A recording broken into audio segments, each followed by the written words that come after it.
এক ওয়াক্ত নামাজ চাচ্ছি। ফজর চাইবো না, ফজর চাইলে অনেক সময় ঘুমের মধ্যে চলে যেতে পারে। জোহরও চাইবো না, রাকাত একটু বেশি আছে। এশাও চাইবো না, ওই ঠিকানা রাকাত বেশি আছে। আমি আসরের ওয়াক্তটা চাচ্ছি, শুধু এক ওয়াক্ত, 5 ওয়াক্ত দরকার নেই, এক ওয়াক্ত আসর ওয়াক্ত। কারণ আমার মন বলে, ইমান বলে যে শনিবারে আসরের প্রেমে পড়ে যাবে, আল্লাহ চাহে তো সে আরেক সপ্তাহ শনিবারে মাগরিবও পড়া শুরু করে দিবে।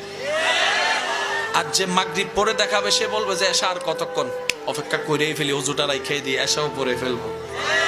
আসর থেকে শুরু হলো, মাগরিব হয়ে এশাই গেল, একদিন করতে করতে সে বলবে যে আমি যেহেতু শনি থেকে বৃহস্পতি বেনামাজি আজকে যখন 3 ওয়াক্ত শুরু করছি, ফজর আর এমন কঠিন কি, ফজর আর এমন কঠিন কি, আল্লাহ দয়ায় এমনও হতে পারে ওই 1 ওয়াক্ত থেকে শুরু হওয়া 5 ওয়াক্ত পড়ে পড়ে আল্লাহ দয়া করলে একদিন সে তাহাজ্জুদের নামাজও দাঁড়ায় যেতে পারে।